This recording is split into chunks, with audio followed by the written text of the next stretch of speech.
Սիրելի հեռուստադիտողներ, խորհուրդ ծնողներին Edge-ն է մեր եթերում։ Հաղորդման այս հատվածի մեր հովանավորն է բելգիական Antex ընկերությունը իր Kambebe ապրանքանիշով։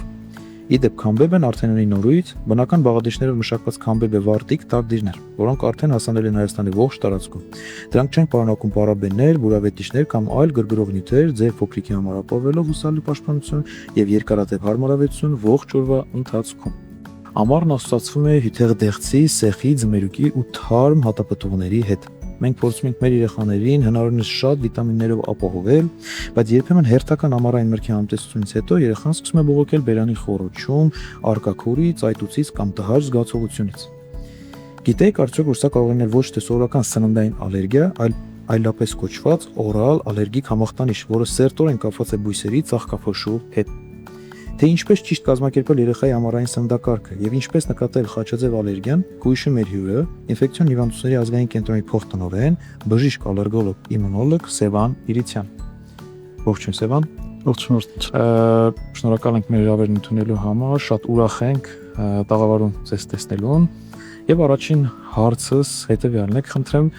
նախ եւ առաջ պարզ բառերով փորձենք բացատրել ինչ է նշանակում օրալ ալերգիկ համախտանիշ եւ ինչպես է որ օրինակ ծաղկափոշուց ալերգիա ունեցող երեխան կարող է ունենալ նաեւ ալերգիա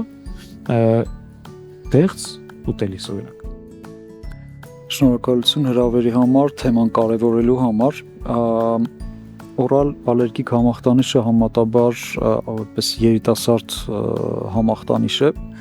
մեր կրթության տարիներին օրինակ չէր հանդիպում գրականության մեջ, քանի որ այդ ժամանակ լիարժեք հասանելի չէին մոլեկուլային ալերգոլոգիայի հնարավորությունները եւ դա խոսում է նաեւ մեզ շրջապատող աշխարհի այդպես միասնական լինելու մասին, քանի որ ծաղկափոշիները դրանք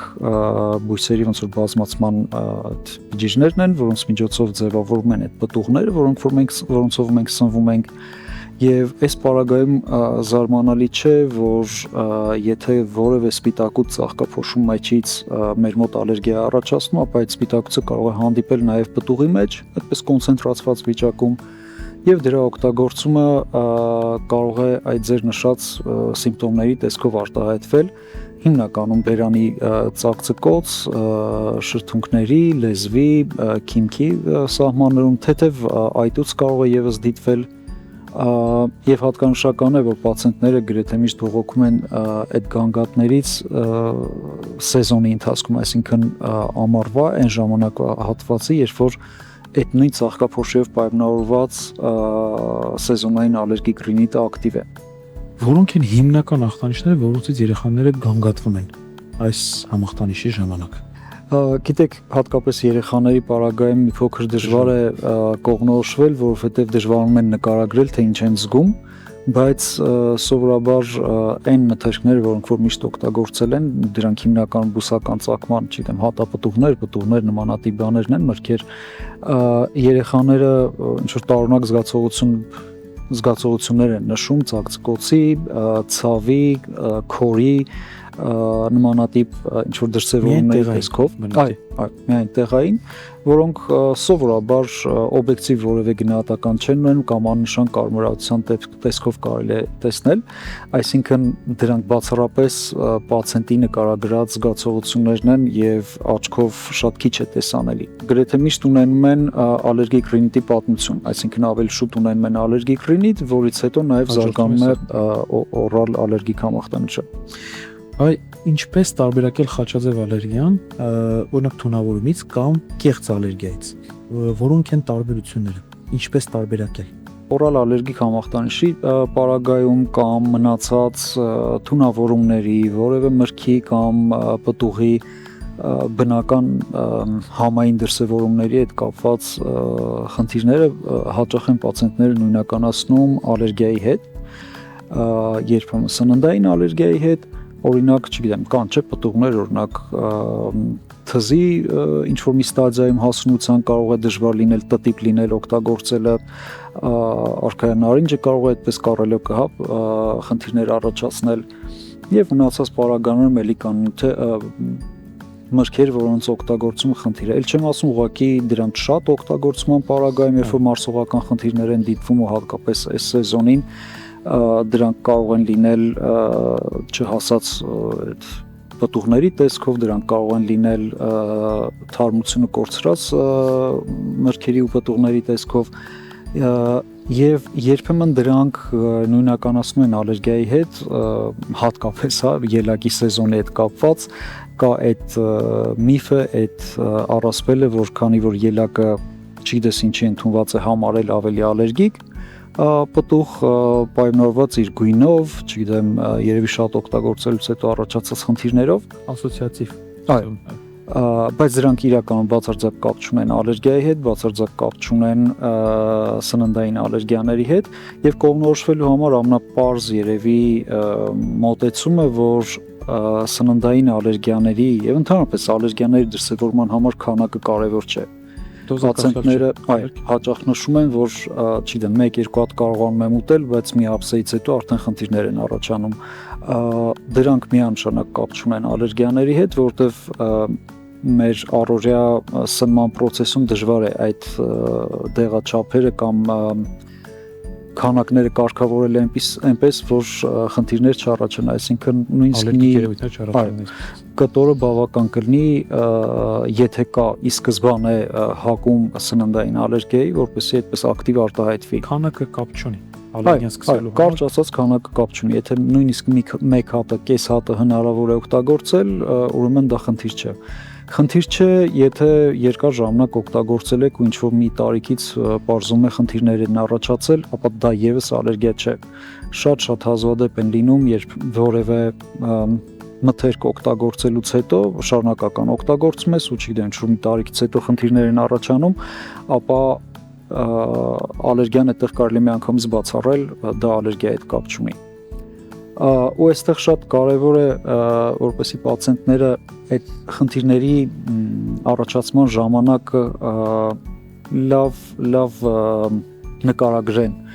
Դա կլինի լուսանկարների տեսքով, եթե որևէ օբյեկտիվ փոփոխություն է առաջացել, դա կլինի այլ հավելյալ տվյալների չափման միջոցով ուշադրություն դարձնել, օրինակ ջերմություն, ճնշում, զարկի հետ կապված փոփոխությունները, մարսողության հետ կապված, որովհետև լինում են հաճախ, որպեսզի երբ բավական ուշ են դիմում բժշկի եւ դժվարությամբ են մտաբերում, թե այդ օրը ուշ ինչ խնդիրներ են ունեցել ու պարզում են, օրինակ, չգիտեմ, 1 օր առաջ ջերմել են, որը հիմնականում շուտ վիրուսային վարակների մասին է խոսում, որոնք ցաների տեսքով կարող են դրսևորվել։ Ընդունել են որևէ պրեպարատներ, որոնց դրսևորումը եւս կարող է շփոթեցնել ալերգիաների հետ կապված ու ինչպես բժշկության բոլոր ճյուղերում շատ կարևոր է այդ հիվանդության պատմության մանրամասն հավաքագրումը, որը երևի թե գործի կեսն է լինում միշտ։ Եվ վերջին հարցս այս օրալ ալերգիկ համախտանիշի զարգացումը։ Ինչպիսին է լինում երեխայի մեծանալու զուգընթաց, այսինքն դինամիկան բարելավում է, թե գնալով կարող է վատթարանալ, արդյոք նա կարող է վերափոխվել այլ տիպի օրինակ ալերգիկ ռեակցիայի, ինչպես է լինում դինամիկը։ Սովորաբար համարվում է բարորակ դրսևորում, չնայած կարող է բավական երկար դրսևորվել, չափազանցությունից հետո եւս դրսևորվել, բայց քանի որ գանգատները մեղմ են եւ շատ հաճախ բժշկի դիմելու առիթ չեն ունենում, պացիենտները իրենց գանգատների հանդեպ եւս շատ տոլերանտ են եւ դրսևորումները ուղիղ կախված են ալերգիկ ռինիտի դրսևորումների հետ, ինչպես ալերգիկ ռինիտը կյանքի ընթացքում աստիճանաբար կարող է մարել, անցնել, այդպես էլ այս համախտանիշը, քանի որ հիմքում ընկած են նույն խնդիրները, նույն մեխանիզմները եւ այստեղ երևի որպես խորհուրդ է խորագրի հետ կապված ամենակարևորը, որ տվյալ մթերքները սահմանափակել, ինչ-որ այդպես կտրուկ զգուշանալ, փորձել հեռու մնալ, դրանք էական չեն, որևէ կարևորություն չունեն եւ լրացուցիչ սահմանափակել երեխաների դիետան կարիք չկա։ Անչափ շնորհակալություն բժիշկ Իրիցյան, շատ կարևոր եւ հետաքրքիր զրույցի համար։ Դենիս սիրելի ծնողներ, այսօր երբ երեխան կհրաժարվի այս կամ այն մրգից կամ կբողոքի տհաճ զգացողությունից, մենք գիտենք, որ դա պարզապես կամահաճույք չէ,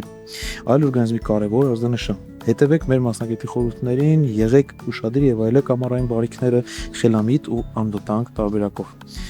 Առողջություն ձեր բալիկներին։ Հիշեցնեմ, որ հաղորդման մեր այս հատվածի հովանավորն է բելգիական Ontex ընկերությունը իր Քամբեբե ապրանքանիշով։ Իդեպ Քամբեբեն արդեն ունի նորույթ բնական բաղադրիչներով մշակված Քամբեբե վարտիկ տագդիներ, որոնք արդեն հասանելի են Հայաստանի ողջ տարածքում։ Դրանք չեն պարունակում պարաբեններ, բուրավետիչներ կամ այլ գրգռող նյութեր, ձեր փոքրիկի համար ապահովելով հուսալի պաշտպանություն եւ երկարատև հարմարավետություն ողջ օրվա ընթացքում։